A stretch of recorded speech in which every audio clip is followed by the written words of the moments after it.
चला, इंडियन क्रिकेटसाठी दुष्काळ 13वा झालेला आहे. इंडियन क्रिकेट त्यातल्या इंडियन टेस्ट क्रिकेटमध्ये जी सध्या इंडियाची लागलेली आहे, सिरीजवर सिरीज इंडिया हरत चाललेला आहे.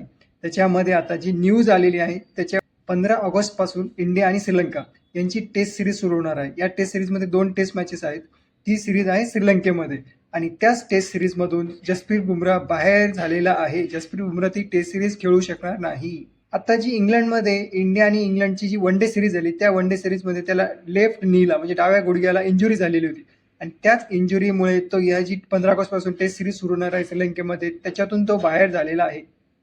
सध्या इंडियाची जी बॉलिंग आहे टेस्टमधली बॉलिंग आहे ती बघता म्हणजे यंग प्लेयर्स आहेत आणि तेवढा डॉमिनन्स त्या प्लेयर्स बॉलिंगचा दिसत नाहीये. त्यातून जर जसप्रीत बुमराहला काढून टाकलं 50% बॉलिंग तर तशीच वीक झालेली आहे.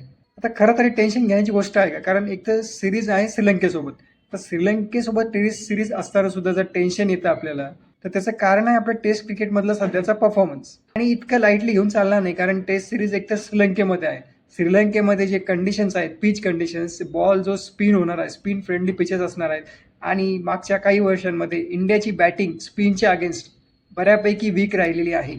अशातच मागेच श्रीलंकेमध्ये जी वन डे सिरीज झाली होती ती श्रीलंकेने इंडियाच्या अगेन्स्ट जिंकलेली होती. मग त्याच्यामुळे जर आता जसप्रीत बुमराह जर या सिरीजमध्ये नसेल तर एक तर इंडियन बॉलर्सला आणि बॅट्समनला खूप जास्त एफर्ट्स टाकावे लागणार आहेत. श्रीलंकेसोबत जर ही टेस्ट सिरीज जिंकायची असेल तर जसप्रीत बुमराहची त्यांची जी कमी आहे जसप्रीत बुमराहची ती भरून काढण्यासाठी खूप जास्त एफर्ट्स टाकावे लागणार आहेत.